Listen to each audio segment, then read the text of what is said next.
Welcome, weary traveler, to a quiet corner of the past. As the world outside perhaps rushes on, we invite you to settle into a space where time slows, and the echoes of forgotten empires gently unfold. Tonight, we journey to the ancient lands of Mesopotamia, a cradle of civilization, where two colossal powers rose and fell, leaving vastly different imprints on the sands of history.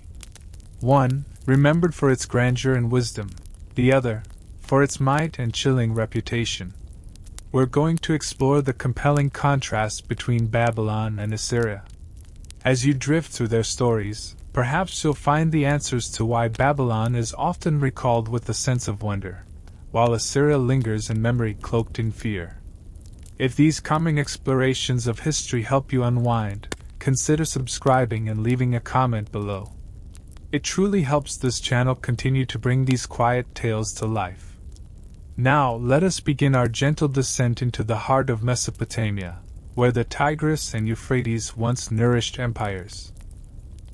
Let us first set the scene, allowing our minds to wander back, far back, to a time when great rivers sustained burgeoning cities and empires stretched across vast, sun-drenched plains.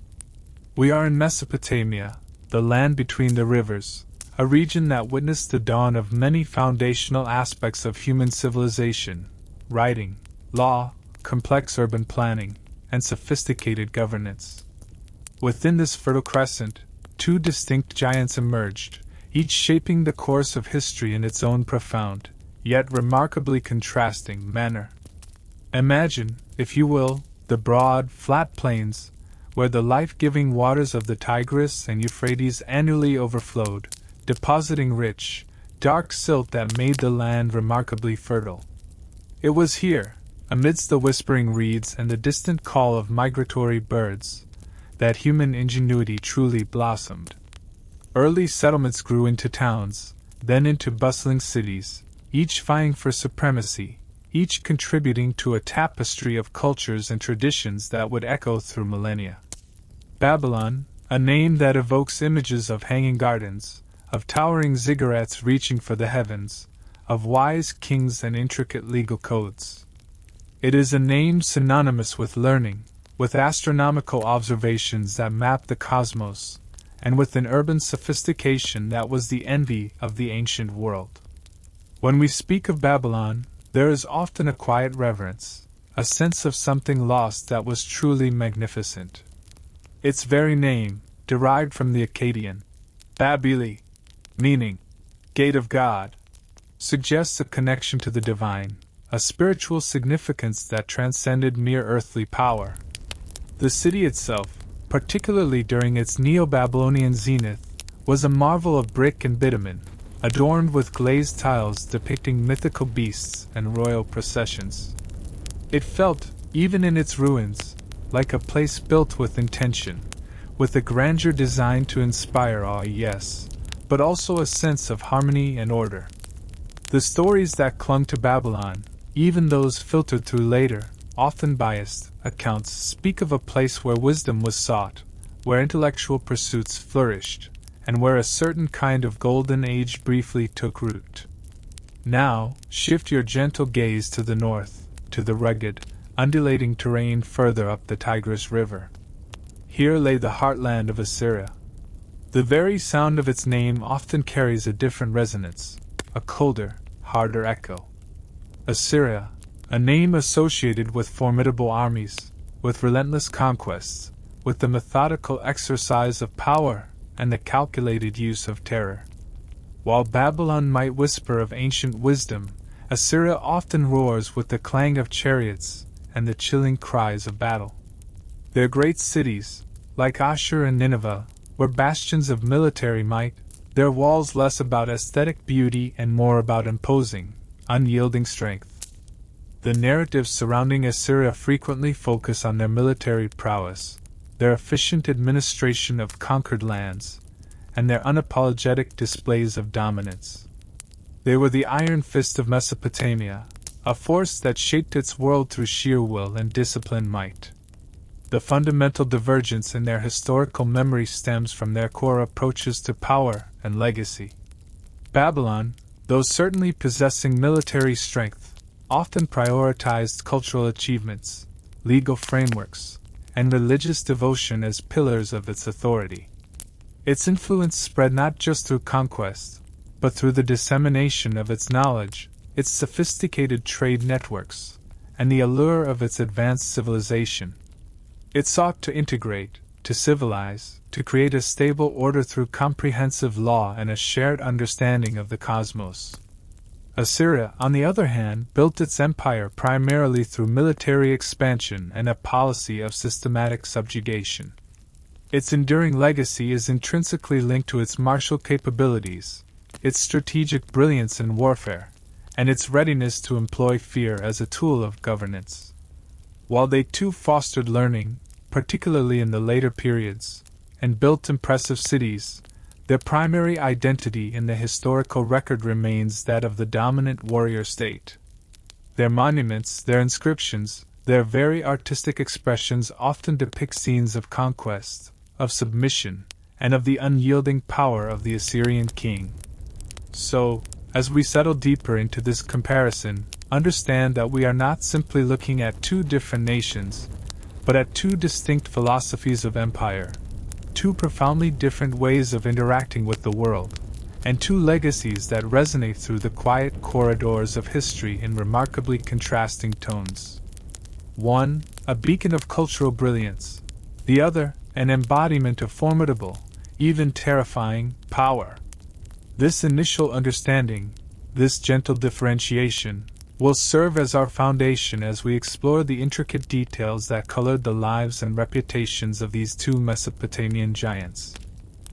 Having gently laid the groundwork for our exploration, let us now turn our attention to the figures who, in many ways, embodied the very spirit of these two empires: Hammurabi of Babylon and Ashurbanipal of Assyria.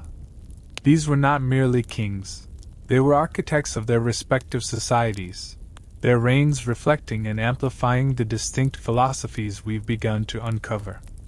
As we consider them, notice how their personal approaches to governance and leadership resonated through the very fabric of their kingdoms. Imagine, if you will, Hammurabi sitting in his palace in Babylon, perhaps in the 18th century BC. His name, even now, brings to mind not conquest, but law. He inherited a kingdom, yes, but he spent much of his long reign not solely on the battlefield, though he was certainly a capable military leader, but on the meticulous craft of state building. His vision was one of a unified Mesopotamia, governed by a clear, comprehensive, and divinely sanctioned set of rules. His most enduring legacy, of course, is his law code, etched onto a towering diorite stele, a formidable pillar of dark stone, now famously housed in the Louvre. Picture this stele, over 2 meters tall, its surface covered in cuneiform script, meticulously detailing nearly 300 laws. At its apex, a depiction of Hammurabi receiving these laws from Shamash, the god of justice. This image itself is telling. It suggests not brute force, but divine authority and wisdom as the source of his power. Hammurabi's laws covered almost every aspect of daily life: property rights, family matters, trade, crime, and punishment. The famous "an eye for an eye, a tooth for a tooth" principle is found here, though it was often applied with nuanced distinctions based on social status. What's crucial is not just the content of the laws, but their purpose and dissemination.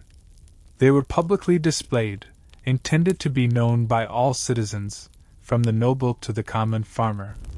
This act of codification was revolutionary. It provided a stable framework for justice, reducing arbitrary rule and fostering a sense of order and predictability.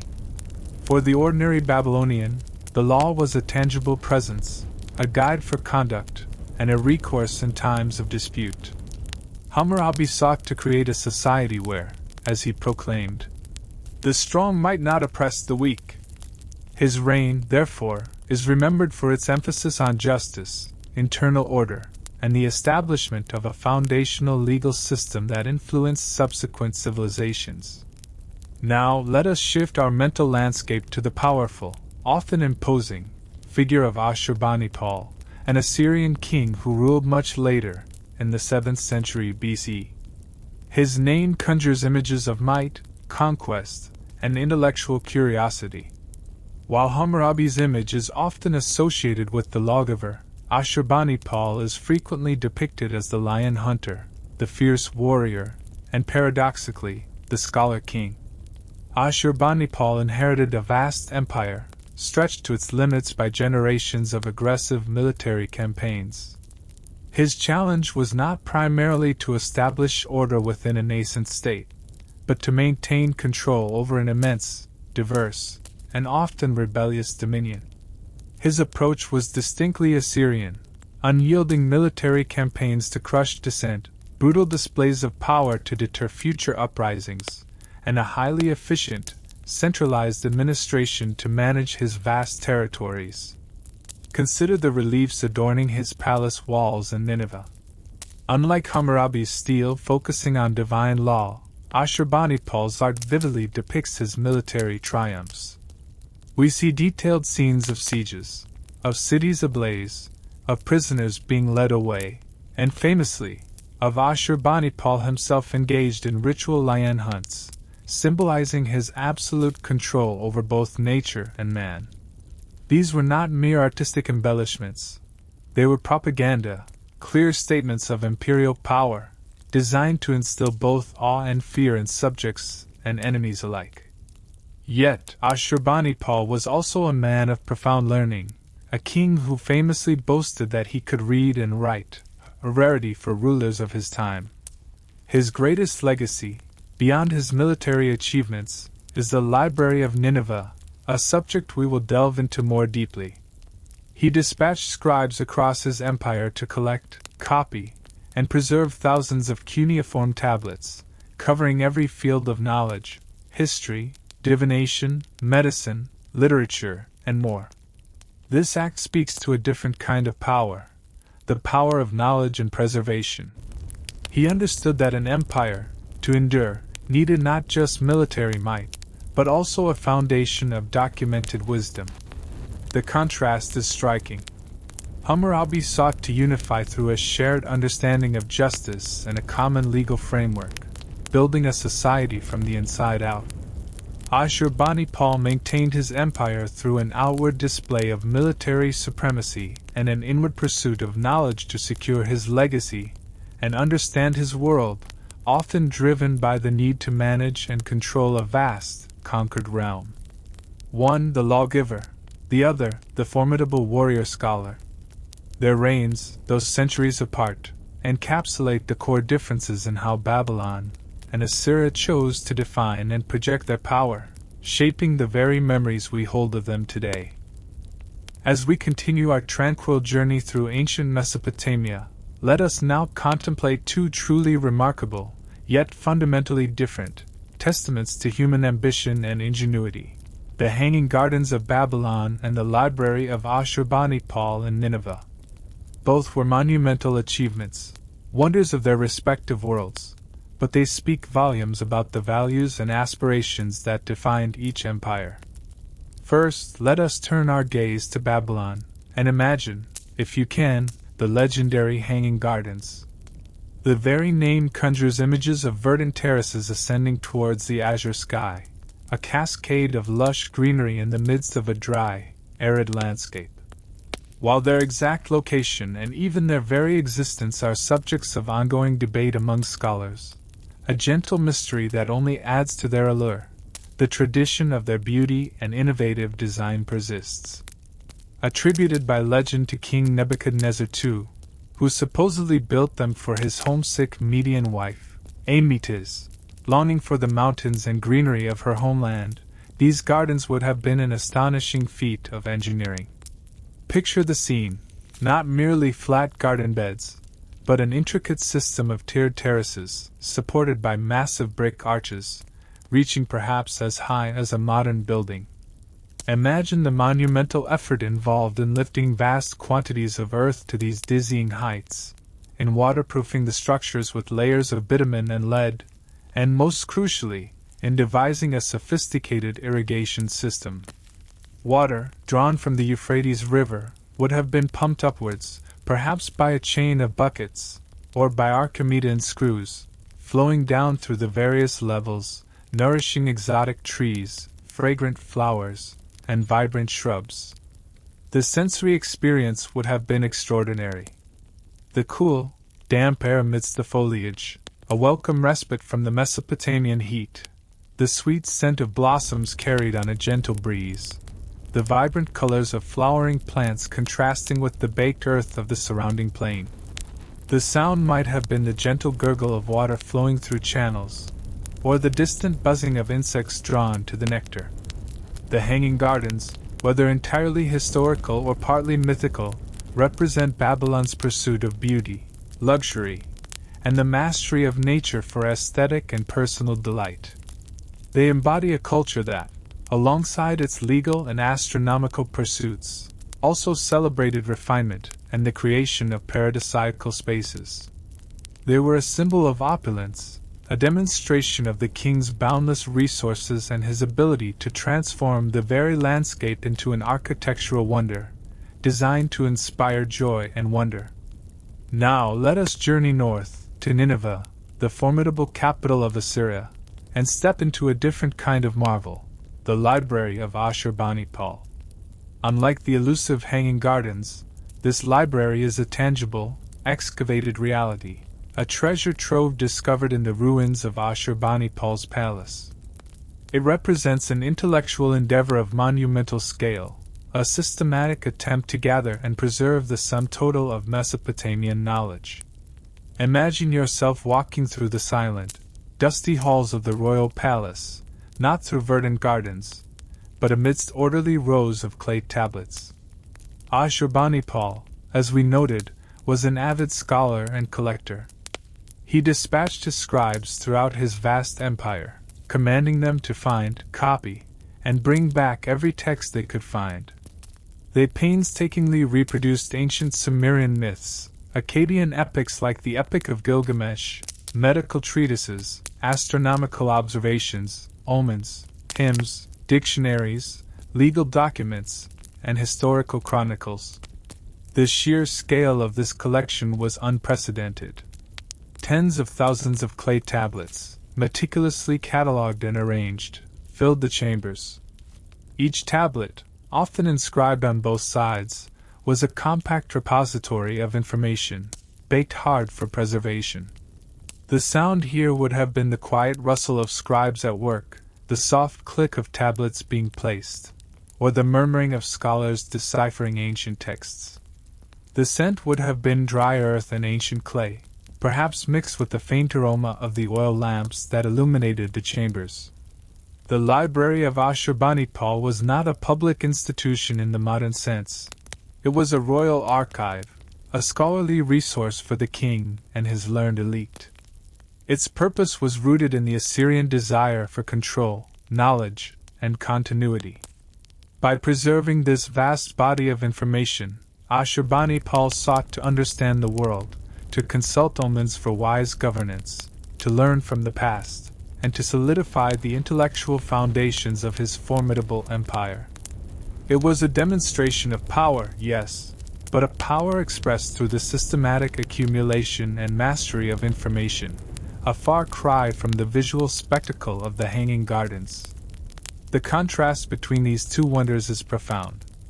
The Hanging Gardens, whether real or imagined, speak to an aspiration for beauty, pleasure, and artistic triumph, a soft power of cultural grandeur. The Library of Nineveh, undeniably real, speaks to an aspiration for knowledge, order, and intellectual dominance, a hard power of information and systematic control. 1. A green oasis designed to delight the senses and awe the beholder. The other, a silent vault of wisdom, designed to empower the mind and solidify the reign. Both were extraordinary, but their very nature underscores the differing priorities and legacies of Babylon and Assyria. As our journey through the ancient world continues its gentle progression, Let us now delve into the very pronouncements that defined how these empires interacted with their own people and with the world at large. The law code of Hammurabi and the less formal, yet profoundly impactful, conquest edicts and royal inscriptions of the Assyrian kings. These contrasting forms of public declaration reveal much about the core philosophies of governance that distinguished Babylon from Assyria. Consider once more Hammurabi's law code, the grand stele we briefly touched upon earlier. Imagine standing before it, not merely as a modern observer, but as an ancient Babylonian citizen. Its purpose was clear: to establish a uniform legal system across his sprawling kingdom. The laws, as we discussed, were remarkably comprehensive, addressing civil disputes, criminal offenses, and commercial regulations. They defined fair wages, set prices, and outlined punishments for various transgressions, often tailored to the social status of the offender and the offended. The very act of codifying these laws and placing them in public view was revolutionary. It conveyed a message of transparency and accountability. Citizens were expected to know the law, and the law, in turn, was intended to apply to everyone, albeit with distinctions. This was not a system based solely on the arbitrary will of the king, but on a divinely ordained set of principles that aimed to bring order, justice, and stability. When a dispute arose, or a crime was committed, there was a published standard against which actions could be judged. This fostered a sense of predictability in daily life. People understood the rules of engagement within their society. The emphasis was on maintaining social harmony, protecting the vulnerable, and ensuring the smooth functioning of an increasingly complex urbanized society.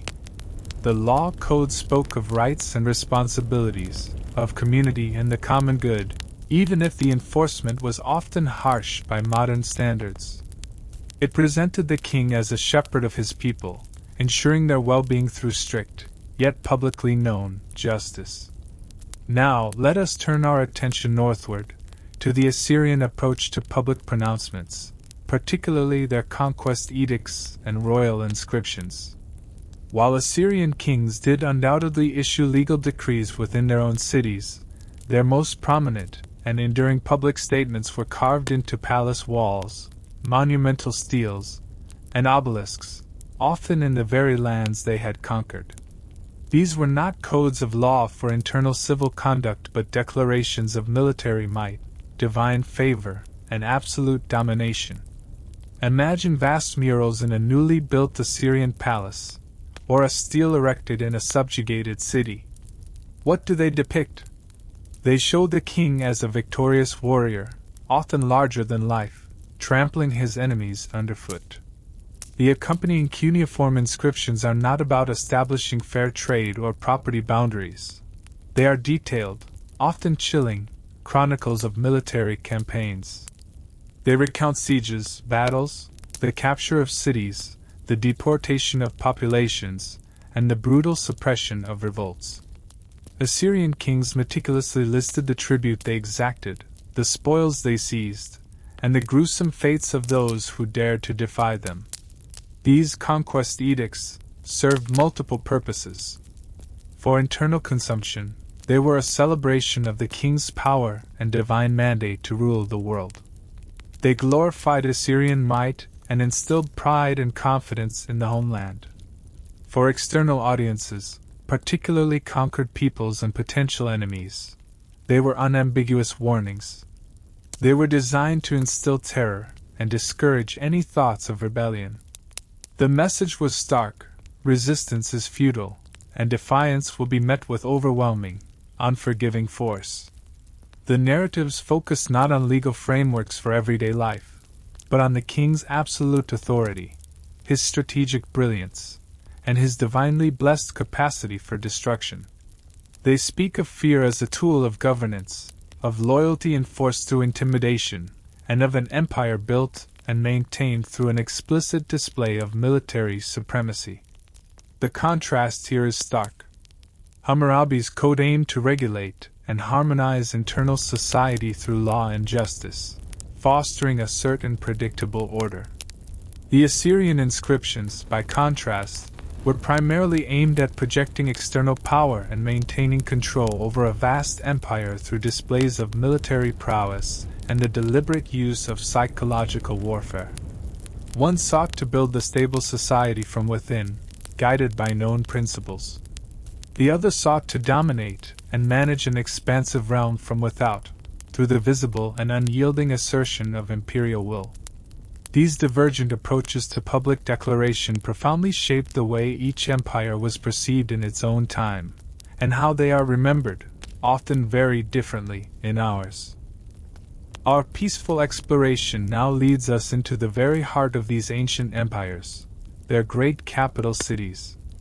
Let us journey into the bustling streets and grand edifices of Babylon and Nineveh, observing how the daily rhythms and architectural philosophies of these urban centers mirrored the broader values of their respective civilizations. The experience of living within their walls, whether as a resident or a visitor, would have been profoundly different. Imagine yourself entering Babylon, particularly during its Neo-Babylonian zenith under Nebuchadnezzar II. The very air would have seemed to shimmer with a sense of opulence and grandeur. The city was a sprawling metropolis, encircled by massive double walls, so broad that, according to ancient accounts, chariots could race upon their tops. The famous Ishtar Gate, built of glazed blue bricks adorned with magnificent reliefs of lions, bulls, and dragons, would have been an awe-inspiring entrance, a vibrant herald of the wonders within. The sight alone was designed to overwhelm, to declare the city's majesty without uttering a single word. Once inside, the sounds would have been a rich tapestry of urban life, the distant murmur of the Euphrates, the cries of merchants hawking their wares in the bustling bazaars, the rhythmic clatter of looms, and the chanting of priests from the towering ziggurat of Etemenanke, the temple of the foundation of heaven and earth, believed by some to be the inspiration for the Tower of Babel. This colossal step pyramid, dedicated to the city god Marduk, would have dominated the skyline, a spiritual anchor for the city and a visible link between heaven and earth. Babylon's streets were broad and paved, especially the processional way leading to the Ishtar Gate and the ziggurat, a path reserved for religious ceremonies and royal processions. Houses, often multi-storied, were built of mud brick, but the grander buildings, palaces, and temples were adorned with baked bricks, sometimes glazed, often decorated with intricate friezes. There was a sense of organized beauty and religious devotion permeating the urban landscape. Its citizens would have experienced a life structured around religious festivals, vibrant trade, and a sophisticated legal and administrative system that aimed to ensure order. The sheer wealth flowing into the city from its fertile agricultural lands and extensive trade routes allowed for a level of comfort and artistic patronage that spoke of prosperity and cultural refinement. Life in Babylon, though certainly challenging in its own ways, carried an aura of stability, richness, and intellectual pursuit. Now let us shift our perception northward, to Nineveh, the mighty capital of the Assyrian Empire, particularly during the reigns of Sennacherib and Ashurbanipal. As you approached Nineveh, the impression would have been one of unyielding power and formidable defense. Its walls were legendary, not just for their height, but for their sheer impenetrable mass and the numerous, imposing gates, often guarded by colossal winged human-headed bulls, or lamassu, carved from alabaster. These guardians were not merely decorative. They were potent symbols of royal and divine protection, meant to inspire both awe and apprehension in anyone entering the city. Inside Nineveh, while there were undoubtedly markets and homes, the dominant architectural features were the vast royal palaces, particularly the palace without rival, built by Sennacherib, and later Ashurbanipal's grand residence. These palaces were immense complexes, veritable cities within a city, reflecting the centralized and hierarchical nature of Assyrian rule. Their walls, as we've touched upon, were covered with miles of carved reliefs depicting military campaigns, lion hunts, and scenes of tribute, serving as constant visual reminders of the king's might and conquests. The very air might have carried the scent of dust and stone, the sounds a more disciplined hum of activity, the clatter of weapons, the movement of soldiers, the administrative buzz of a vast imperial bureaucracy. Life in Nineveh would have revolved more explicitly around the military and administrative machinery of empire. It was a command center, a hub from which vast armies were dispatched and immense resources were managed. The city's efficiency lay in its ability to process tribute, organize legions, and orchestrate campaigns across a wide geographical area. While scholars and artisans certainly resided there, their work was often in service of the state's military and propagandistic needs.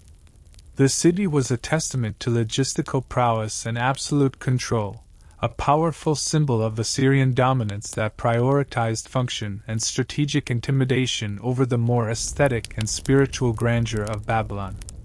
Thus, the urban experience in these two great cities differed profoundly.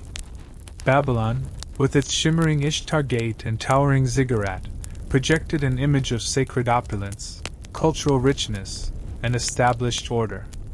Nineveh, with its colossal guardian figures and sprawling, militarily themed palaces, projected an image of unrivaled strength, administrative efficiency, and iron-fisted control. One invited wonder and reflection, the other commanded respect through its sheer, undeniable power. Let us now gently shift our focus to a realm that permeated every aspect of ancient life, the spiritual. The ways in which Babylonians and Assyrians expressed their devotion, the deities they honored, and the structures they built for worship, offer another profound insight into their distinct cultural identities. Their religious symbolism and the very architecture of their temples speak volumes about their understanding of the divine and its relationship to human power. In Babylon, the dominant deity was Marduk, the city's patron god, who rose to prominence with the ascendancy of Babylon itself. His cult was central to Babylonian identity and the king's legitimacy. The most prominent religious structure in Babylon was the colossal Assyria, the temple complex dedicated to Marduk, and alongside it, the towering ziggurat, Etemenanke, which we touched upon earlier. Imagine, for a moment, the scale of these structures.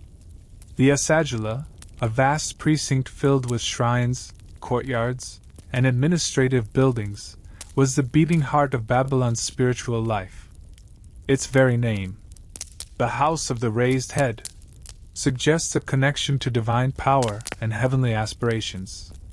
The ziggurat, Etemenanke, was an even more awe-inspiring sight.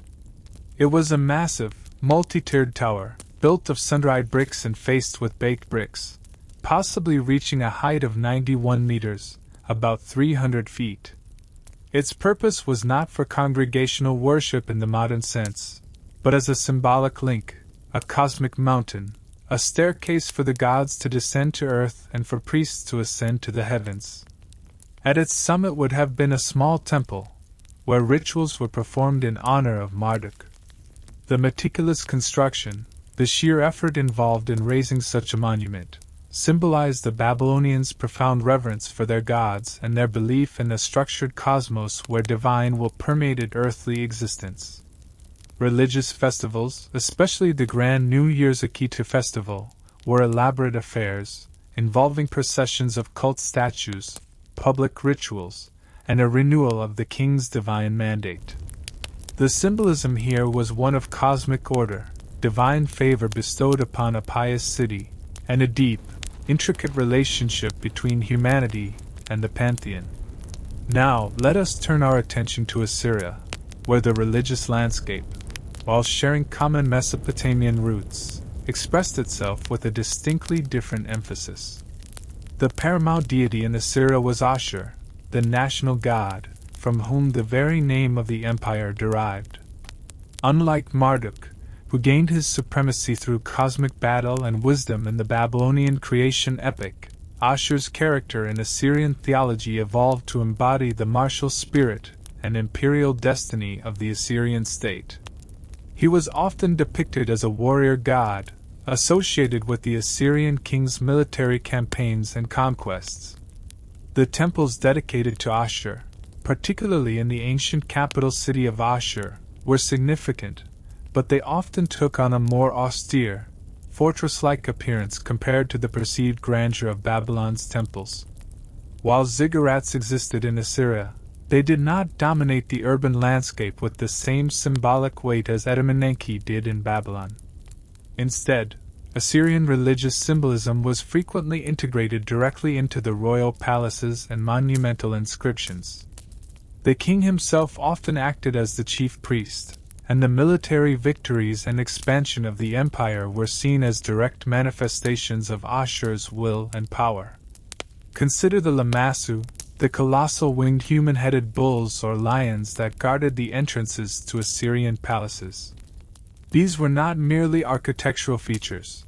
They were powerful protective spirits, imbued with a sacred and intimidating symbolism. They embodied strength, wisdom, and omnipresence, reflecting the very attributes the Assyrian kings sought to project. Their presence conveyed a message of divine protection intertwined with royal power and military might. The Assyrian king's authority was seen as directly sanctioned by Ashur for the purpose of extending the Assyrian Empire and maintaining order, often through conquest. The emphasis was less on the abstract cosmic order and more on the active, interventionist role of the deity in securing military success and imperial dominance. Therefore, the religious symbolism and structures of these two empires reveal their differing core values. Babylon's temples and ziggurats spoke of a hierarchical cosmos, of piety, and of a structured relationship with the divine that brought prosperity and stability through cultural and intellectual pursuits. Assyria's religious expression, while equally devout, was more explicitly tied to the fortunes of the state, the power of its king, and the relentless expansion of its military might, with the divine often serving as a direct guarantor of conquest and control. One, a spiritual center for a grand civilization; the other, a divine sanction for an imperial war machine. Our calming exploration now brings us to a more somber, yet crucial, aspect of ancient governance: the deliberate use of fear as a tool of control and the nature of public displays in both Babylonian and Assyrian societies. While all empires relied, to some degree, on power to maintain order, the Assyrians, in particular, elevated the systematic application of fear to an art form, contrasting sharply with Babylon's more nuanced approach. In Babylon, public displays certainly existed, often serving to reinforce royal authority, religious piety, and social order. We've already envisioned the grand processional way leading to the Ishtar Gate and the Asagila Temple. Imagine the vibrant colors, the sounds of music and chanting, the meticulously arranged processions during the Akitu festival, the New Year celebration. These were deeply public events, designed to unite the populace, reaffirm their connection to the gods, and legitimize the king's rule through his sacred role. The public display of Hammurabi's law code was another, more pragmatic, form of public display.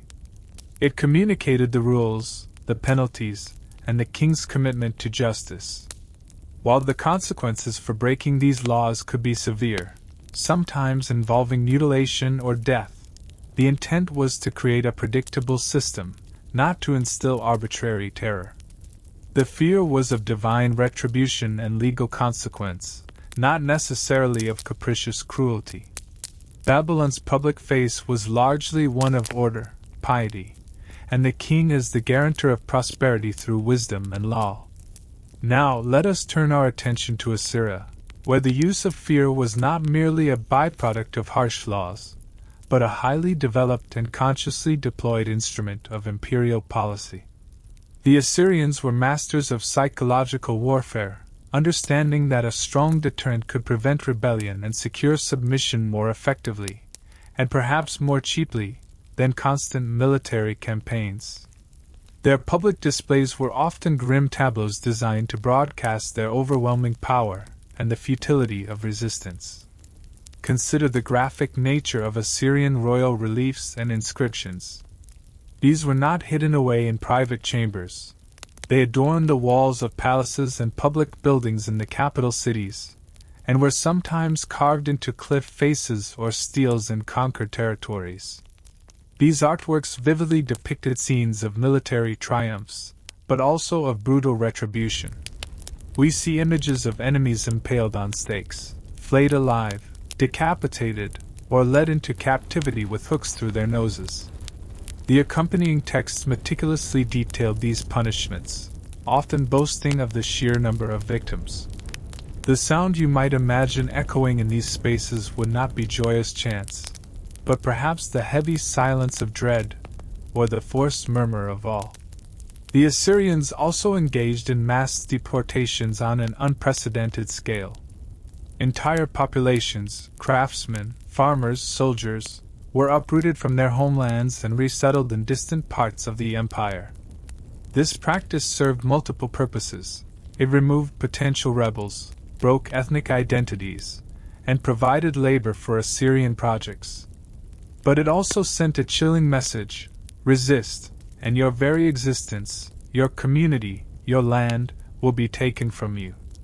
The sight of long columns of dispossessed people being marched across the landscape would have been a visceral public display of Assyrian dominance. Furthermore, Assyrian kings often erected trophy piles of skulls outside conquered cities, or publicly displayed the impaled bodies of rebel leaders. These acts were not merely punitive, they were performative. They were designed to be seen, to be remembered, and to instill a deep, paralyzing fear that would ensure obedience. The message was clear: the Assyrian king was merciless to his enemies, and resistance would bring unimaginable suffering. The contrast is stark. Babylon used public displays to foster unity, piety, and a sense of ordered society under a just, albeit firm, rule. The fear it evoked was largely of internal legal consequence. Assyria, conversely, utilized public displays to project an image of overwhelming, unyielding military might and a terrifying capacity for retribution. The fear it cultivated was one of external, brutal subjugation, a calculated strategy to maintain a vast, heterogeneous empire through systematic intimidation. This deliberate cultivation of dread is a key reason why Assyria is often remembered with a shiver, while Babylon evokes a sense of ancient wonder. Let us now consider the very stones these ancient civilizations laid, the monumental structures they chose to build, for architecture often serves as a silent, enduring testament to a people's values and priorities. The distinct preferences of Babylon and Assyria in their grand constructions, ziggurats dominating the Babylonian skyline and fortresses defining the Assyrian landscape, speak volumes about their core identities. In Babylon, the ziggurat was the quintessential architectural form, a towering, stepped pyramid that reached majestically towards the heavens. We've already envisioned Etemenenki, the great ziggurat of Marduk in Babylon. Imagine the immense scale, vast platforms receding as they ascended, each level accessible by grand staircases.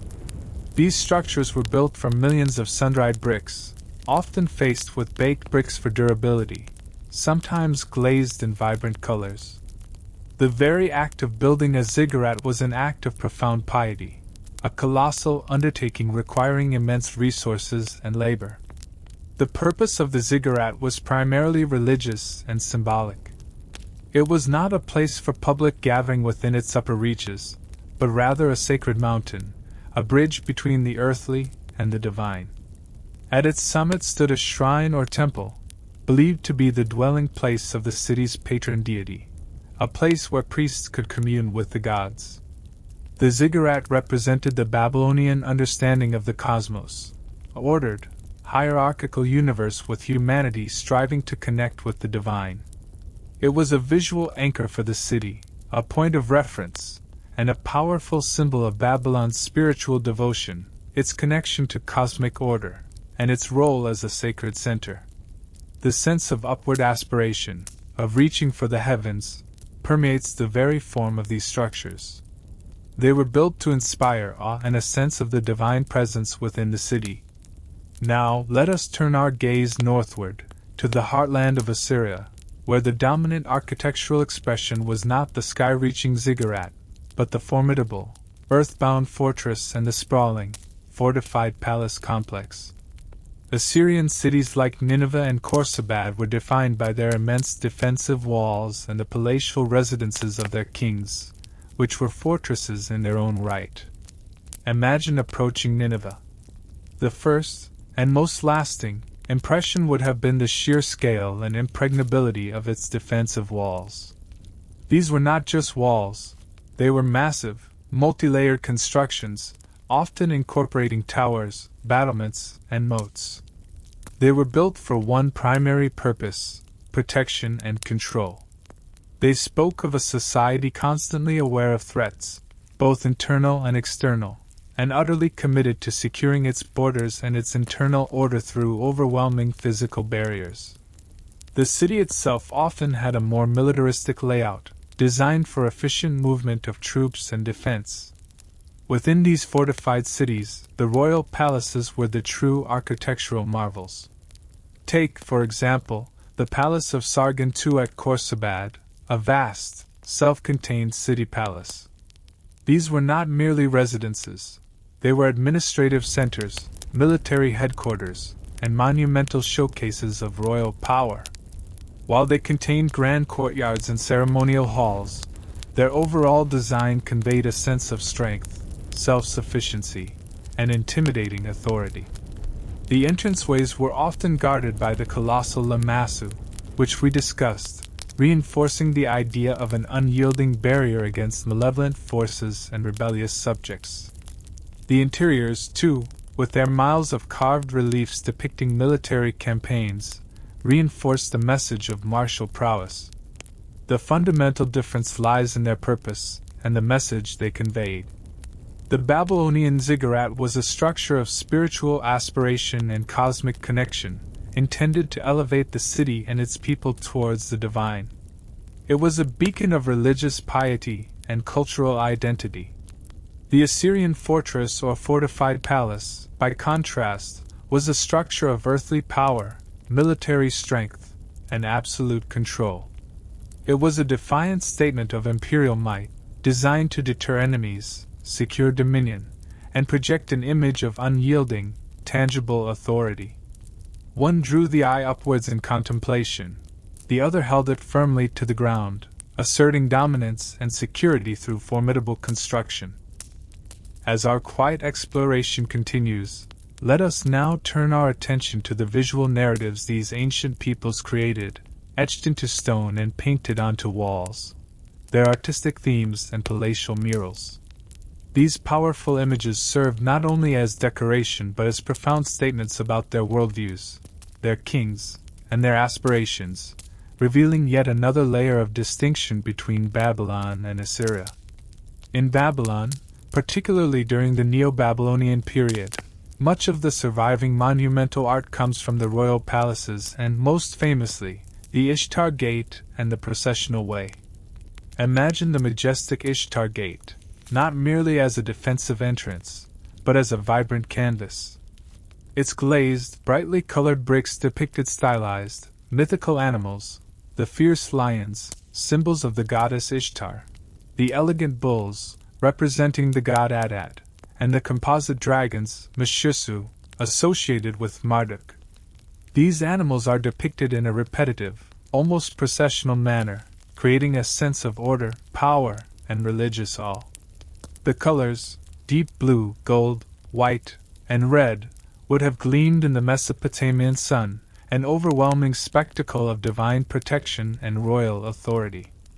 Within the palaces, while less has been preserved than in Assyria, the emphasis would have likely been on religious scenes, royal ceremonial life, and symbolic representations of fertility and prosperity. There was a focus on the sacred and the regal, often with a sense of dignity and a restrained elegance. The art served to reinforce the king's piety, his connection to the gods, and the general well-being of the kingdom under divine favor. The imagery often felt timeless, almost hieratic, emphasizing cosmic order and the king's role as mediator between the human and divine realms. The artistic themes in Babylon were less about active, violent conquest and more about the established grandeur and sacred legitimacy of the ruling dynasty and the city itself. Now, shift your mental eye northward to Assyria, and the visual landscape changes dramatically. Assyrian art, especially the palatial murals and reliefs, is renowned for its vivid, detailed, and often relentless depiction of military prowess and the subjugation of enemies. When you entered an Assyrian palace, particularly those of Ashurbanipal II, Sennacherib, or Ashurbanipal, you were immediately immersed in a visual narrative of conquest. The walls, carved with alabaster reliefs stretching for miles, served as a monumental history book of the king's reign. Imagine walking through these vast halls. You would see meticulously detailed scenes of sieges, with Assyrian soldiers employing sophisticated siege engines, breaching city walls, and capturing fortifications. You would witness battles, with chariots charging, archers unleashing volleys, and infantry engaged in close combat. The aftermath was often depicted with chilling clarity: processions of captives, their faces etched with despair, piles of enemy dead, and sometimes the gruesome execution of rebel leaders, with impalement or flaying depicted in stark detail. The focus was on the power of the Assyrian king as a formidable warrior, divinely sanctioned to conquer and punish those who resisted. Beyond warfare, another recurring theme was the royal lion hunt, particularly prominent in Ashurbanipal's palace. These scenes, though ritualized, are incredibly dynamic and lifelike, showing the king fearlessly confronting powerful lions, often from his chariot. The detailed musculature of the animals, their agony, and the king's calm, heroic stance reinforced his absolute mastery over nature and his unparalleled strength. This was a symbolic extension of his military might. If he could dominate the most ferocious beasts, he could certainly dominate rebellious peoples. The artistic style in Assyria was often more realistic and narrative than Babylonian art, almost like a continuous documentary of royal deeds. While there was undoubtedly a propagandistic element in both cultures' art, Assyrian art was unapologetically direct in its message: might makes right, and resistance is futile. It aimed to inspire awe in the loyal and instill terror in the disobedient. In summary, Babylonian art, as exemplified by the Ishtar Gate, focused on symbolic, religious, and regal grandeur, emphasizing divine protection and cosmic order with a sense of stately beauty. Assyrian art, through its extensive palatial reliefs, was a dynamic chronicle of military power, conquest, and the brutal suppression of enemies, explicitly designed to assert dominance and instill fear. One sought to inspire wonder and piety, the other, a chilling respect born of overwhelming force. Our calming journey now turns to a more intimate, yet equally significant, aspect of ancient court life: the role of royal women and their influence within the power structures of Babylon and Assyria. While historical records for women of this era are often fragmented, the subtle echoes we find suggest differing degrees of visibility and types of power exercised by queens and royal consorts in these two great empires. In Babylon, particularly during the Neo-Babylonian period, the records suggest that royal women, while certainly holding esteemed positions, may have exercised their influence more discreetly, often within the traditional confines of the royal household and through their roles as mothers of heirs or figures of religious piety. The queens were highly regarded, embodying the grace and fertility essential for the continuation of the dynasty. Their influence might have been felt through their proximity to the king, their management of vast estates, or their involvement in religious cults. Consider Amytis, the Median wife of Nebuchadnezzar II, for whom the legendary hanging gardens were supposedly built. While her direct political interventions are not widely recorded, the very existence of such a grand gesture on her behalf speaks to her significance and the king's devotion. Her presence would have symbolized the successful diplomatic alliances forged through marriage, and her comfort and happiness would have been paramount to the stability of the court.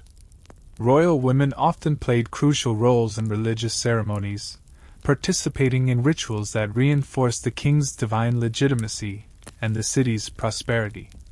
Their power was often intertwined with the sacred and the domestic, radiating outward from the heart of the palace in a manner that supported the established order rather than overtly challenging it.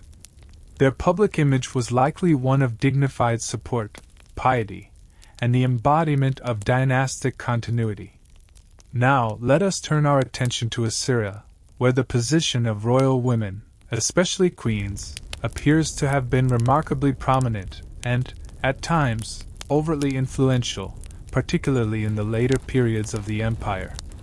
Assyrian queens, often referred to as Queen of the Palace, or King's Mother, seem to have enjoyed a considerable degree of administrative and perhaps even political authority, far beyond mere domestic management.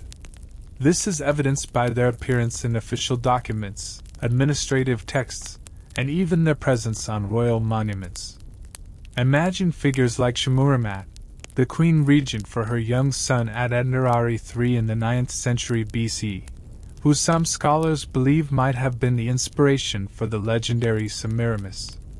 Her ability to rule independently, even if briefly, speaks to a recognized capacity for governance among elite Assyrian women. We find their seals on documents, suggesting their involvement in economic and administrative affairs. Queens also held significant religious roles, often sponsoring temples and cults, and their names sometimes appear alongside the kings in dedicatory inscriptions. Furthermore, the structure of the Assyrian court, with its vast bureaucracy and military focus, might have necessitated a more active role for royal women in managing the internal affairs of the palace and ensuring its smooth operation.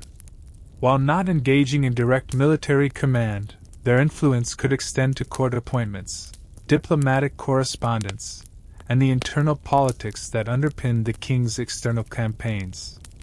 Their power was often more overt and administrative, reflecting the highly centralized and efficient nature of the Assyrian state. Their portraits, while rare, sometimes depict them with royal regalia, emphasizing their elevated status within the empire. The contrasting echoes suggest that while Babylonian royal women likely wielded significant soft power through piety and family, Assyrian royal women, especially in the later empire, may have had a more direct, recognized, and administrative role in the affairs of state. One, a subtle and sacred influence. The other, a more visible and sometimes directly political presence. Both were integral to the continuation and stability of their respective empires, but their historical footprints hint at different pathways to power within the ancient world. Let us now quietly delve into the intricate systems of writing and record-keeping that underpinned both Babylonian and Assyrian societies. These seemingly dry administrative practices were, in fact, the very bedrock of their civilizations, allowing for complex governance, economic activity, and the transmission of knowledge across generations. While both empires utilized the same script, their emphasis and the sheer volume of their preserved records offer yet another fascinating contrast. Both Babylonians and Assyrians employed cuneiform, one of the earliest known systems of writing, impressing wedge-shaped marks onto soft clay tablets with a stylus. Imagine the gentle pressure of the stylus, the soft click of the clay, the methodical process of inscribing thousands upon thousands of these small, tangible pieces of information. This complex script, initially developed by the Sumerians, served as the linguistic backbone for both Akkadian, the language of Babylon, and Assyrian, a dialect of Akkadian. In Babylon, particularly during the Old Babylonian and Neo-Babylonian periods, record-keeping was extensive and diverse, reflecting the complexity of their urban and economic life. We find countless administrative texts detailing land sales, contracts, loans, and legal proceedings. These tablets paint a vivid picture of daily commerce, the intricacies of property ownership, and the functioning of the legal system. There were also numerous literary and scientific texts, including myths, epic poems like the Epic of Gilgamesh, astronomical observations, mathematical treatises, and medical texts. Babylonian scribes were meticulous in their astronomical observations, tracking celestial movements with remarkable precision, driven by both scientific curiosity and a belief in their predictive power. The preservation of these texts was crucial for understanding the will of the gods and the rhythms of the cosmos. The purpose of Babylonian record-keeping felt broadly directed towards maintaining social and economic order, administering justice, and accumulating knowledge for intellectual and divinatory purposes. It supported a stable, sophisticated, and religiously integrated society. Now, let us turn our gaze to Assyria, where record-keeping reached an unprecedented scale, particularly under kings like Ashurbanipal. While Assyrians certainly maintained administrative and economic records similar to Babylon, their true distinction lies in the sheer volume and thematic focus of their royal archives and historical chronicles.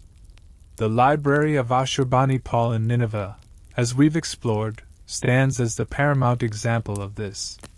It was a systematic collection, not just of existing knowledge, but often copies made specifically for the royal library, reflecting a deliberate effort to centralize and control information. Imagine a vast scribal network, diligently copying texts from across the empire and beyond, bringing them back to Nineveh.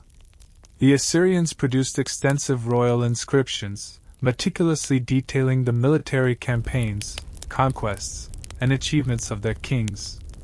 These were not just dry lists. They were often elaborate narratives, designed to glorify the king and legitimize his rule through a chronicle of his divinely sanctioned triumphs. They also kept detailed correspondence and intelligence reports, providing insights into the day-to-day administration of a vast, often rebellious, empire. The Assyrians were acutely aware of the power of documentation for governance and control. Their records also include vast numbers of omen texts and divinatory reports, reflecting the king's constant need to consult the gods and understand the future for military and political decision-making. The fundamental difference lies in emphasis and scale. While Babylonians kept records to manage their internal society and pursue knowledge, the Assyrians, building upon this tradition, expanded record-keeping into a sophisticated tool of imperial administration, propaganda, and strategic intelligence. The Assyrian passion for documenting conquests and centralizing knowledge in the royal library reflects their pragmatic, often ruthless, approach to power. It was about knowing everything, controlling everything, and ensuring that their version of history, of their king's might, was meticulously preserved for posterity. One documented for order and wisdom, the other for control and indelible legacy. Let us now turn our attention to the formidable engines of expansion and defense in these ancient empires, their military tactics and strategies. While warfare was an undeniable reality for both Babylon and Assyria, their approaches to organizing, deploying, and utilizing their armed forces highlight their contrasting philosophies of power and control. In Babylon, particularly during the Old Babylonian period, Hammurabi's military was effective, designed to secure his borders, unify Mesopotamia, and enforce his legal code. The Babylonian army would have comprised infantry, often equipped with spears and shields, and chariots, which were powerful shock weapons of the era. Their strategy often focused on siege warfare against rival city-states, and pitched battles on open plains. The goal was to overcome resistance, absorb territories, and integrate conquered peoples into their existing administrative and legal framework. When Babylon conquered a city, It often sought to establish a new order, collect tribute, and enforce its laws, aiming for a degree of long-term stability rather than perpetual terror. Their military success was vital for their empire's existence, but it served the broader purpose of creating a unified, ordered state, not necessarily one built on constant, overwhelming displays of brutality. Imagine a disciplined, well-equipped force, capable of strategic maneuvers, but ultimately serving a state that valued legal and cultural integration. Now, let us turn our gaze to Assyria, where military prowess was not merely a tool of the state, but arguably its very defining characteristic and the primary means of imperial expansion and maintenance. The Assyrians developed what was, for its time, the most sophisticated and terrifying war machine in the ancient Near East. Their military tactics and strategies were innovative, ruthless, and meticulously perfected over centuries. Imagine the Assyrian army on the march, a highly organized, professional force, often numbering in the tens of thousands. Their core strength lay in their combined arms approach. They integrated heavy infantry, formidable archers, including those on chariots, and a highly effective cavalry that could maneuver swiftly and strike decisively. They were pioneers in iron weaponry, giving them a technological edge over bronze-equipped adversaries. But it was their siegecraft that truly set them apart. The Assyrians mastered the art of reducing fortified cities. They employed highly skilled engineers who constructed formidable siege ramps, enabling them to bring battering rams directly to the weakest points of walls. They used mines to undermine foundations and sappers to create breaches. Archers provided covering fire from behind large shields, while a specialized corps of spearmen and shield-bearers advanced to assault the breaches. The psychological impact of witnessing such a systematic and overwhelming attack must have been devastating for any besieged city. Their overall strategy was one of relentless, aggressive expansion and a policy of total war against those who resisted. They conducted campaigns almost annually, striking quickly and decisively. When a city or kingdom was conquered, the Assyrians employed brutal tactics to deter future rebellion. We've touched upon the public displays of impalement and flaying. These were not random acts but calculated strategies of psychological warfare, designed to instill such fear that future enemies would simply surrender without a fight. They perfected mass deportations, uprooting entire populations and resettling them to break their identity and integrate them into the Assyrian labor force, further ensuring submission. The Assyrian military was a logistical marvel, capable of sustaining large armies in distant lands through efficient supply lines. Their intelligence gathering was also sophisticated, using spies and informants to gain crucial information about their enemies. The ultimate goal of Assyrian military strategy was not just conquest, but the absolute submission and economic exploitation of conquered territories, maintained by an omnipresent threat of overwhelming force and brutal retribution. The contrast is clear. Babylonian military action, while effective, largely served to establish a stable, centralized kingdom and enforce law. Assyrian military action was an ongoing, relentless machine, driven by a philosophy of expansion, dominance, and the use of terror as a primary instrument of control. One aimed to integrate through order, the other, to dominate through fear.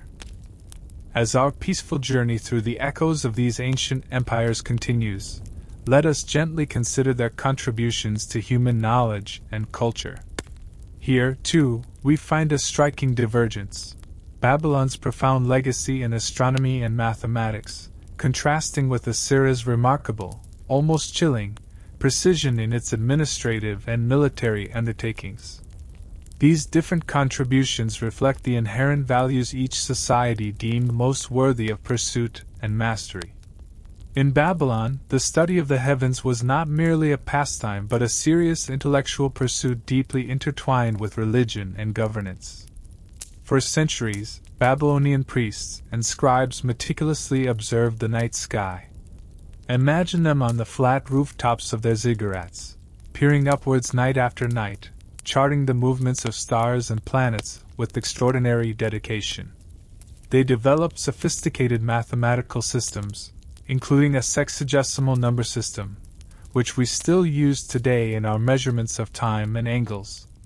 This system allowed them to perform complex calculations necessary for their astronomical work. Their cultural contribution in this realm was immense.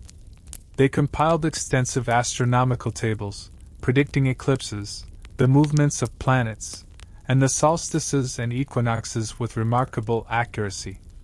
While much of this was driven by a desire to interpret omens and divine the will of the gods for the king and the state, their methodical observations and mathematical rigor laid the foundational groundwork for later Hellenistic and even modern astronomy.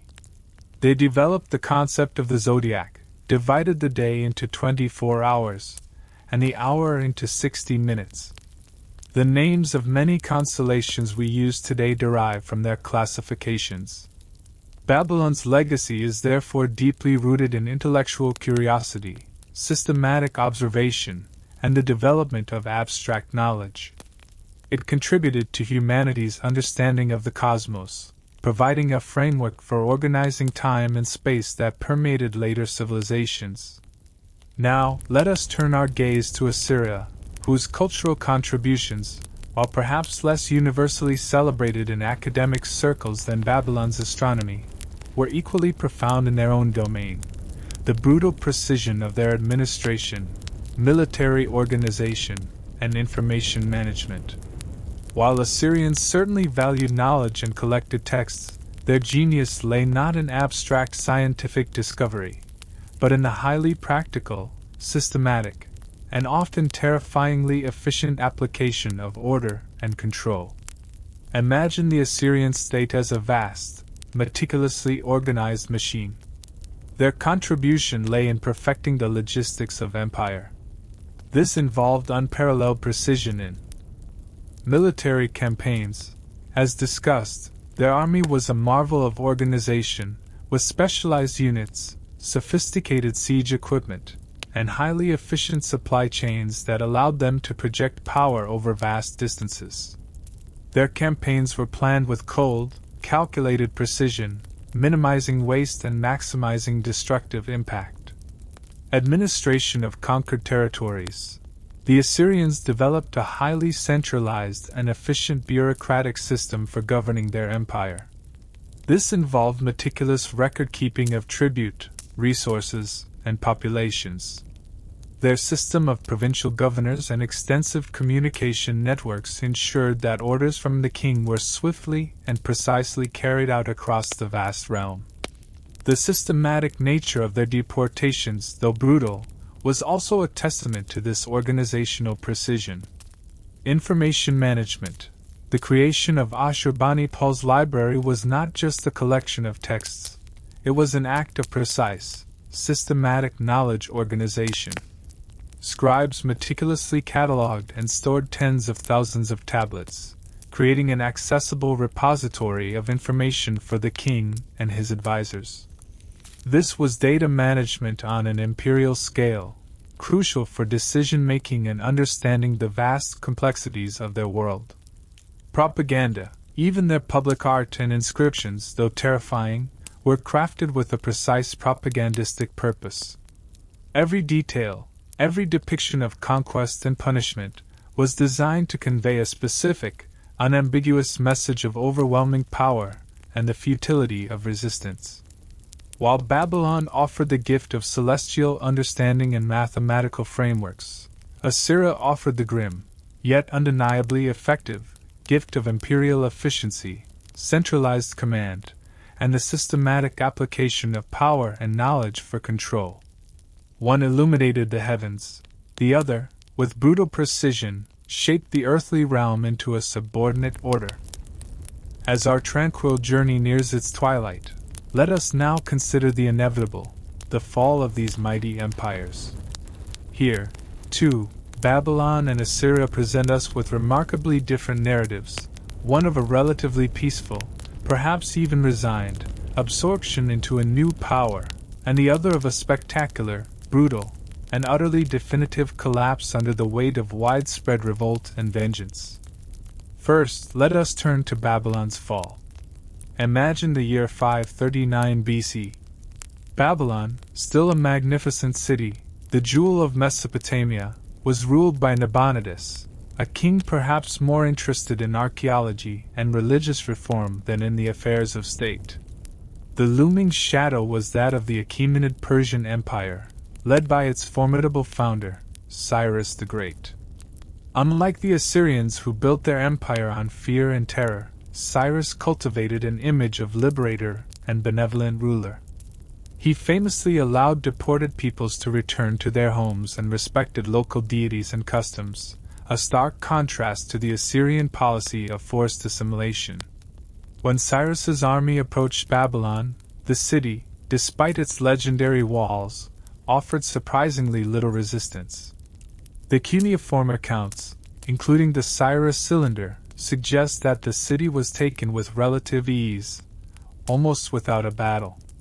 Some sources even indicate that the gates were opened by sympathetic elements within the city who were disaffected with Nabonidus's rule. The Persian army simply marched in. The sound would not have been the clang of battle, but perhaps the measured tread of an invading army, followed by an eerie silence of anticipation, then perhaps the murmur of relief from some of the populace. Cyrus entered Babylon not as a destroyer, but as a restorer. He performed rituals to Marduk, the city's patron god, demonstrating respect for Babylonian traditions. He confirmed existing land titles, returned cult statues to their original temples, and incorporated Babylon into his vast Persian empire as an important satrapy, province. Babylon continued to flourish as a cultural and administrative center for centuries under Persian, and later Hellenistic, rule. Its fall was not an annihilation, but a transition, a peaceful absorption into a larger, more encompassing empire that recognized and, to a degree, preserved its cultural legacy. Its grandeur faded slowly, over centuries, into archaeological memory, rather than being violently extinguished. Now let us turn our gaze to the dramatic, catastrophic end of Assyria. Imagine the late 7th century BC, a period of intense, widespread revolt against the Assyrian yoke. The brutal policies of the Assyrians, the constant warfare, heavy tribute, mass deportations, and terrifying displays of cruelty, had engendered deep and widespread resentment across the Near East. The empire, stretched thin by its relentless expansion and internal strife, finally faced a formidable coalition of its enemies, the Babylonians, under their energetic leader Nabopolassar, and the Medes, a powerful Iranian people. The fall of Assyria was anything but peaceful. It was a prolonged, vengeful, and utterly devastating assault. City after city fell. Ashur, the ancient capital, was sacked in 614 BCE. Then, in 612 BCE, the Allied forces converged on Nineveh, the mighty capital, whose walls were once thought impregnable. The siege was long and fierce, a brutal clash that must have shaken the very foundations of the earth. Imagine the sounds, the roar of battering rams, the cries of battle, the crackle of burning timber, the screams of the besieged. When Nineveh finally fell, it was not merely occupied, it was annihilated. The victors, fueled by generations of hatred for their former oppressors, utterly destroyed the city. Palaces were burned, temples were razed, and the population was slaughtered or dispersed. The sheer scale of the destruction was immense, designed to erase Assyria from the map and from memory. Assyria's demise was swift, brutal, and largely unmourned by its neighbors. Its cities, once symbols of formidable power, became desolate ruins, buried under the sands, their very existence largely forgotten for millennia. Its fall was a violent, total revolt, a desperate and successful effort by its countless victims to utterly dismantle the apparatus of fear that had dominated them for so long. The contrast is stark. Babylon's fall was a gentle, almost respectful, transfer of power, allowing its cultural essence to persist within a new framework. Assyria's fall was a cataclysm, a violent overthrow driven by collective vengeance, resulting in the near-total obliteration of its cities and a long, deep silence in the historical record until its rediscovery.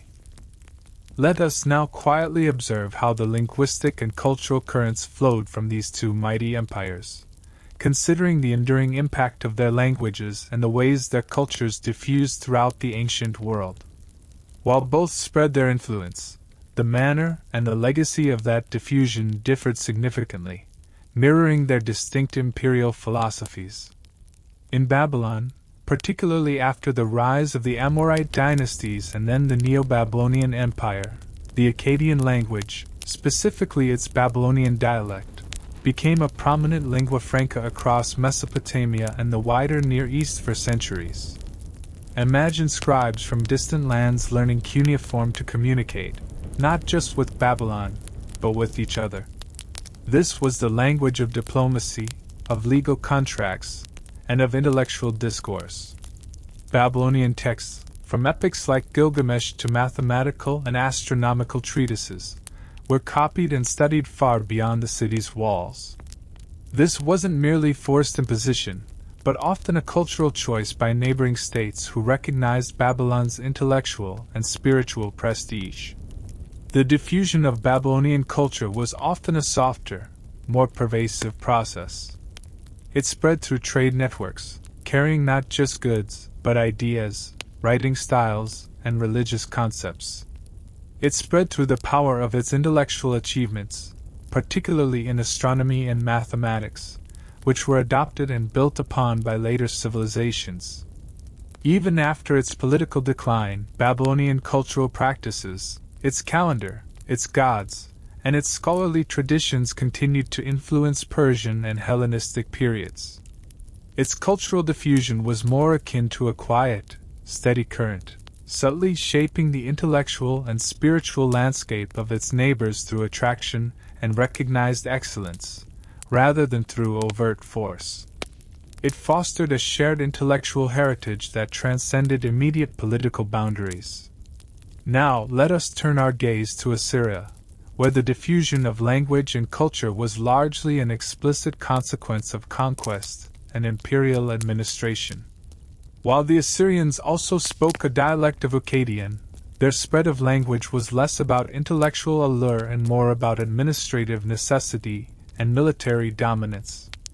As Assyria expanded, it imposed its administrative structures and, to a degree, its language for official communication across its vast, conquered territories. Governors and officials in subjugated lands were compelled to adopt Assyrian forms of record-keeping and official correspondence. The cultural diffusion from Assyria was often inextricably linked to its policies of deportation and resettlement. When Assyrians forcibly moved populations, they inevitably mixed different ethnic and linguistic groups, often forcing them to adopt Aramaic as a common language for communication, which eventually became a widespread lingua franca in the Near East, largely due to Assyrian policies, though not the Assyrian language itself. This was a cultural impact through disruption and restructuring, rather than organic adoption. Assyrian architectural styles, particularly the colossal winged figures, lamassu, and the extensive narrative reliefs, were indeed adopted by some later empires, but often as a symbolic imitation of power and authority, a visible testament to the efficacy of the Assyrian model of control. The very themes of Assyrian art and literature, with their focus on military might and royal supremacy, diffused a culture of intimidation and an ideology of absolute power. While impressive, these elements were often absorbed out of fear or admiration for their effectiveness and dominion, rather than out of a desire for intellectual or spiritual enlightenment. Their cultural impact was more like a powerful, undeniable wave, forcing change and imposing new structures, even if those structures ultimately led to the adoption of Aramaic for practical communication across their diverse empire. In essence, Babylonian culture diffused through its soft power, its wisdom, its economic strength, and its religious and intellectual prestige, drawing others towards its sophisticated ways. Assyrian culture diffused through its hard power, its military might, its administrative efficiency, and its calculated use of terror, forcing compliance and reshaping the demographics and linguistic landscapes of its conquered realms. One left a legacy of scholarship and subtle influence, the other, a stark imprint of administrative and martial dominance. Let us now gently explore the realm of myth and enduring symbolism, for these ancient narratives, passed down through generations, often encapsulate the very essence of a culture's identity and its deepest aspirations or fears. Here, the contrasting tales associated with Babylon, particularly the Tower of Babel, and the iconic winged guardians of Assyria offer a powerful window into how these civilizations were perceived, both by themselves and by later peoples. Consider first the enduring myth of the Tower of Babel, which, though presented in the Hebrew Bible as a cautionary tale, is widely believed to have been inspired by Babylon's colossal ziggurat, Edom and Enki. Imagine the biblical narrative: humanity, united by a single language, begins to build a tower whose top would reach into the heavens, a monument to their collective pride and ambition. In response, a divine hand intervenes, confusing their language and scattering them across the earth, thwarting their hubris. This myth, regardless of its historical accuracy, profoundly shapes how Babylon is remembered. It symbolizes human ambition reaching for the divine, a striving for architectural and technological greatness that, in the myth, oversteps its bounds. The tower represents a desire for unity and a powerful, almost defiant, assertion of human capability.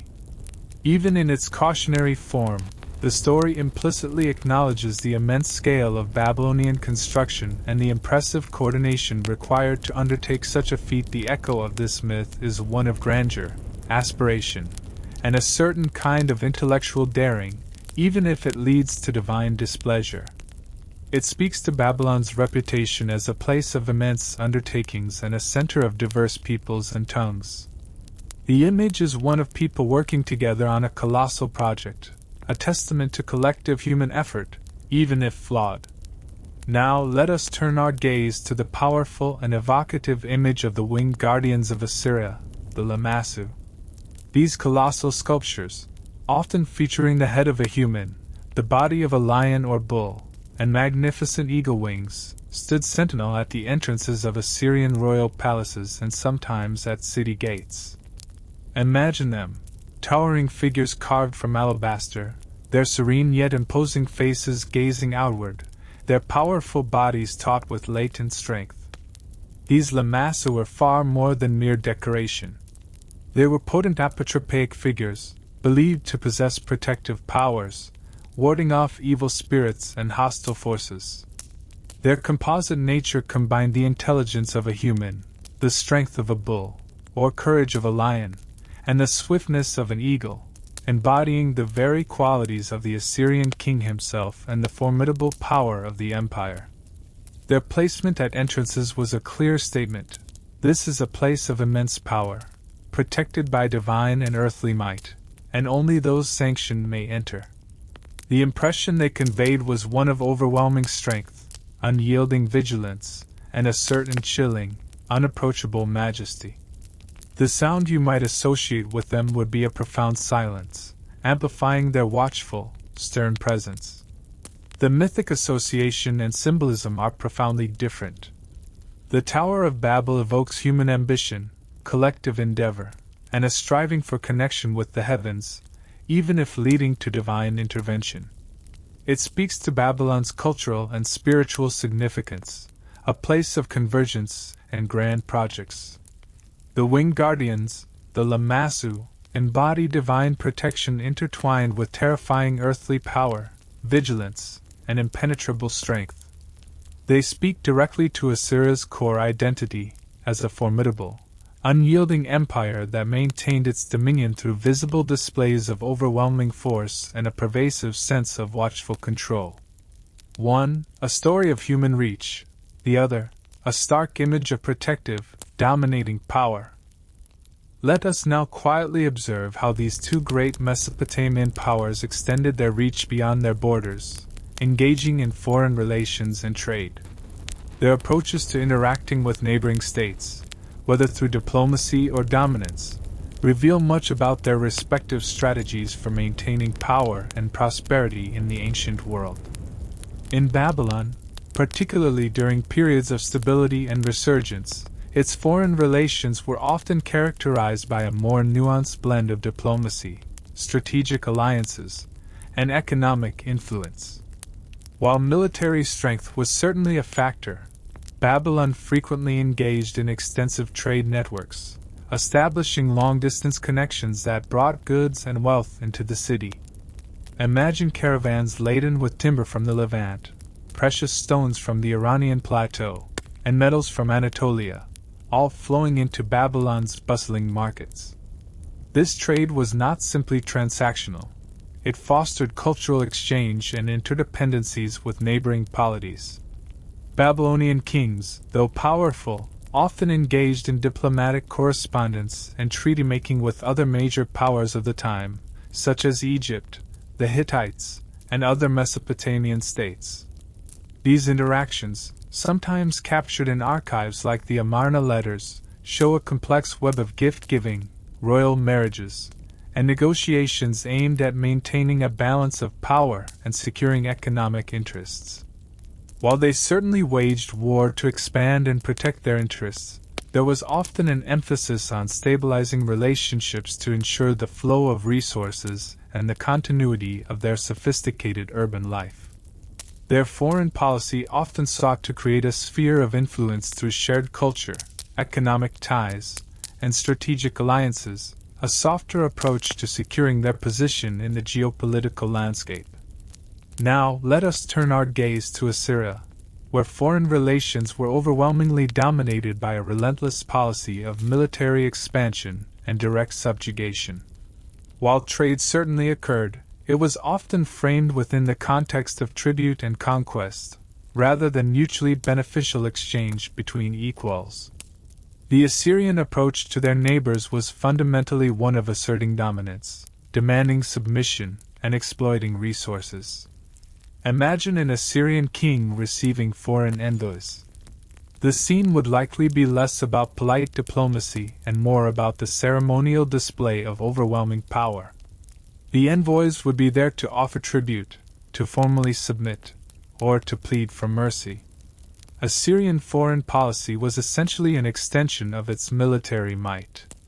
Kingdoms that did not immediately submit were subjected to brutal campaigns, their lands devastated, their populations deported, and their wealth seized as spoil. Treaties, when they existed, were often unilateral, imposed by the Assyrians to guarantee allegiance and tribute, with severe penalties for any deviation. The Assyrians had an extensive network of client states and vassal kingdoms, but these relationships were maintained through the constant threat of military intervention and the swift, brutal suppression of any hint of rebellion. They strategically interfered in the affairs of their neighbors, often playing rivals against each other, to ensure no single power could rise to challenge their hegemony. Their trade was often a form of economic exploitation, where resources flowed primarily from the periphery to the Assyrian heartland, fueling their vast military and lavish court. The sound in the background of their foreign relations would often be the distant, unsettling drumbeat of their marching armies, a constant reminder of their formidable reach. The contrast is clear. Babylonian foreign relations, while capable of projecting power, lean more towards diplomacy, extensive trade, and cultural influence to secure its place in the world. Assyrian foreign relations were almost exclusively defined by military conquest, ruthless subjugation, and the extraction of tribute through the relentless application of force and fear. One sought integration and stability through a complex web of interactions. The other enforced submission and exploitation through a rigid hierarchy of dominance.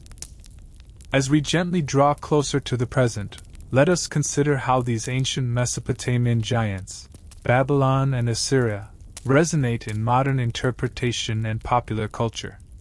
The way they are remembered, the stories we tell about them, and the images they conjure in our collective consciousness are often remarkably different, reflecting their ancient legacies.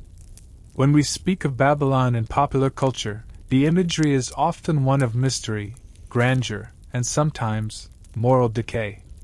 The most pervasive influence comes from the biblical narratives. The Tower of Babel stands as a powerful metaphor for human ambition, linguistic diversity, and divine judgment. Phrases like Babylonian captivity evoke images of exile and longing. Beyond the Bible, Babylon is often romanticized as a place of exotic luxury and ancient wisdom, even if its historical realities were far more complex. The Hanging Gardens, whether real or mythical, have captured imaginations for centuries, symbolizing extraordinary beauty and engineering prowess. You might encounter references to Babylon in literature, film, or music that hint at an opulent, powerful, yet perhaps ultimately doomed civilization. There's a certain fascination with its perceived decadence and its eventual fall, often viewed as a cautionary tale of hubris. The city's name is associated with a sense of lost wonder, ancient secrets, and a profound, often spiritual, heritage. It is often seen as a cradle of early civilization, where foundational concepts of law and astronomy first took root.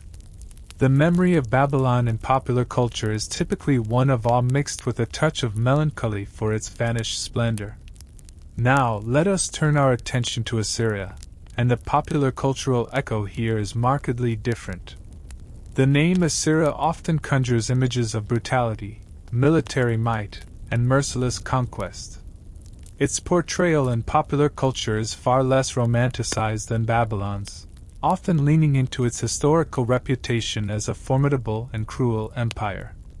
The biblical narratives again play a significant role, depicting the Assyrians as instruments of divine wrath, known for their overwhelming armies and harsh treatment of conquered peoples, particularly the Israelites. In modern fiction, film, or even strategy games, if Assyria is mentioned, it is usually to symbolize unyielding power, ruthless efficiency, and terrifying oppression.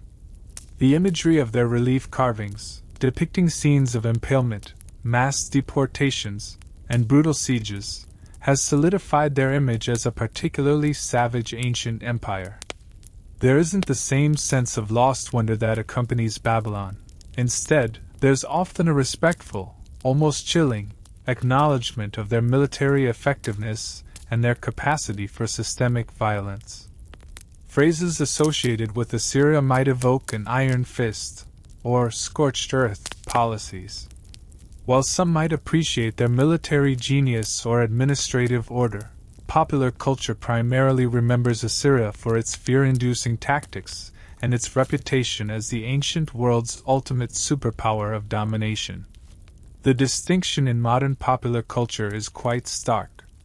Babylon is remembered with a sense of mystical grandeur, intellectual achievement, and a touch of biblical allegory, often evoking a wistful longing for a lost golden age.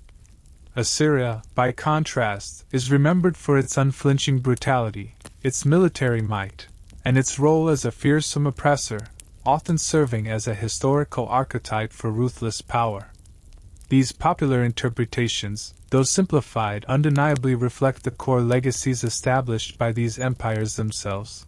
One, a beacon of cultural achievement; the other, a master of dominion through fear. Our peaceful journey through the sands of time now brings us to a crucial chapter in the story of Babylon and Assyria, their archaeological rediscovery.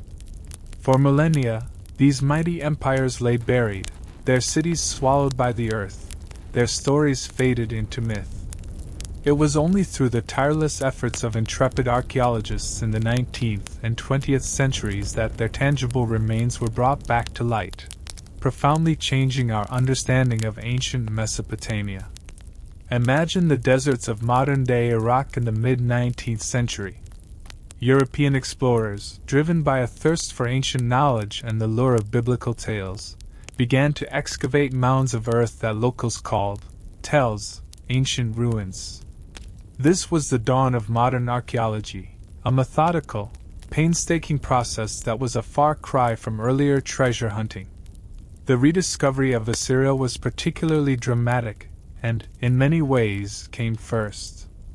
Figures like Austin Henry Layard and Paul Emil Botta began excavating sites like Khorsabad and Nimrud, ancient Kalhu, in the 1840s and 1850s. Imagine the sheer awe as they unearthed the massive, Windla Massagardian figures, the towering gate reliefs, and the vast, narrative wall panels of Assyrian palaces. These discoveries were astonishing, bringing to life an empire whose monumental art and detailed chronicles had been largely unknown or only hinted at in biblical texts. The sheer scale of the palaces and the vividness of the military reliefs left no doubt about Assyria's formidable power. The recovery of the library of Ashurbanipal at Nineveh by Layard and later by Hormuzd Ras Sam was perhaps the most spectacular find. Tens of thousands of cuneiform tablets, a veritable ancient library, were unearthed, including the complete Epic of Gilgamesh and countless historical, administrative, and scholarly texts. This wasn't just finding buildings. It was rediscovering an entire literate civilization, and it immediately confirmed many biblical accounts, albeit from a different perspective. The rediscovery of Assyria was thus a forceful, almost overwhelming, revelation of a powerful, dominant empire, matching its ancient reputation for might. The rediscovery of Babylon, while equally significant, unfolded somewhat differently and perhaps with a greater sense of anticipation and careful reconstruction. Though some initial exploration occurred earlier, it was largely the German archaeologist Robert Koldewey who, from 1899 to 1917, systematically excavated the ancient city of Babylon. Imagine Koldewey and his team meticulously uncovering the vast walls, tracing the processional way, and identifying the foundations of the Asagila Temple and the towering Edamananke ziggurat. It was through his diligent work that the magnificent Ishtar Gate, with its vibrant glazed brick animals, was unearthed. Unlike the more narrative Assyrian reliefs, Babylonian finds often emphasized its architectural grandeur, its sophisticated urban planning, and its profound religious symbolism. Koldewey's excavations provided concrete evidence for the city's legendary splendor, confirming that Babylon truly was a marvel of the ancient world. While the Hanging Gardens remained elusive, the scale of the ziggurat's foundations and the beauty of the Ishtar Gate provided tangible proof of the ambition and sophistication behind the myths. The recovery of countless administrative, legal, and astronomical texts from Babylonian sites also reinforced its reputation as a center of learning and law. The rediscovery of Babylon felt like piecing together a grand, often mythical, puzzle, revealing a city of wonder and deep cultural significance, affirming its more alluring historical echo. In essence, the archaeological rediscovery of Assyria was a dramatic unveiling of a brutally powerful, historically documented empire, reaffirming its reputation for military dominance. The rediscovery of Babylon was a more meticulous reconstruction that solidified its image as a place of architectural splendor, intellectual achievement, and spiritual significance, transforming myth into tangible history. Both acts of rediscovery profoundly enriched our understanding of the ancient world, allowing the silent echoes of these empires to speak once more. Let us now consider the very stones these ancient civilizations laid, the monumental structures they chose to build, for architecture often serves as a silent, enduring testament to a people's values and priorities. The distinct preferences of Babylon and Assyria in their grand constructions, ziggurats dominating the Babylonian skyline and fortresses defining the Assyrian landscape, speak volumes about their core identities. In Babylon, the ziggurat was the quintessential architectural form, a towering, stepped pyramid that reached majestically towards the heavens. We've already envisioned Etemenanke, the great ziggurat of Marduk in Babylon. Imagine the immense scale, vast platforms receding as they ascended, each level accessible by grand staircases. These structures were built from millions of sun-dried bricks, often faced with baked bricks for durability, sometimes glazed in vibrant colors. The very act of building a ziggurat was an act of profound piety, a colossal undertaking requiring immense resources and labor. The purpose of the ziggurat was primarily religious and symbolic. It was not a place for public gathering within its upper reaches, but rather a sacred mountain, a bridge between the earthly and the divine. At its summit stood a shrine or temple, believed to be the dwelling place of the city's patron deity, a place where priests could commune with the gods. The ziggurat represented the Babylonian understanding of the cosmos, an ordered, hierarchical universe with humanity striving to connect with the divine. It was a visual anchor for the city, a point of reference, and a powerful symbol of Babylon's spiritual devotion, its connection to cosmic order, and its role as a sacred center. The sense of upward aspiration, of reaching for the heavens, permeates the very form of these structures. They were built to inspire awe and a sense of the divine presence within the city. Now, let us turn our gaze northward, to the heartland of Assyria, where the dominant architectural expression was not the sky-reaching ziggurat, but the formidable, earth-bound fortress and the sprawling, fortified palace complex.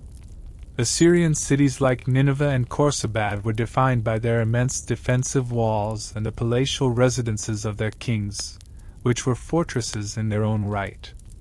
Imagine approaching Nineveh. The first, and most lasting, impression would have been the sheer scale and impregnability of its defensive walls. These were not just walls, they were massive, multi-layered constructions, often incorporating towers, battlements, and moats. They were built for one primary purpose: protection and control. They spoke of a society constantly aware of threats, both internal and external, and utterly committed to securing its borders and its internal order through overwhelming physical barriers. The city itself often had a more militaristic layout, designed for efficient movement of troops and defense. Within these fortified cities, the royal palaces were the true architectural marvels. Take, for example, the Palace of Sargon II at Khorsabad, a vast, self-contained city palace. These were not merely residences. They were administrative centers, military headquarters, and monumental showcases of royal power. While they contained grand courtyards and ceremonial halls, their overall design conveyed a sense of strength, self-sufficiency, and intimidating authority. The entranceways were often guarded by the colossal lamassu, which we discussed, reinforcing the idea of an unyielding barrier against malevolent forces and rebellious subjects. The interiors, too, with their miles of carved reliefs depicting military campaigns, reinforced the message of martial prowess. The fundamental difference lies in their purpose and the message they conveyed. The Babylonian ziggurat was a structure of spiritual aspiration and cosmic connection, intended to elevate the city and its people towards the divine. It was a beacon of religious piety and cultural identity. The Assyrian fortress or fortified palace, by contrast, was a structure of earthly power, military strength, and absolute control. It was a defiant statement of imperial might, designed to deter enemies, secure dominion, and project an image of unyielding, tangible authority. One drew the eye upwards in contemplation, the other held it firmly to the ground, asserting dominance and security through formidable construction.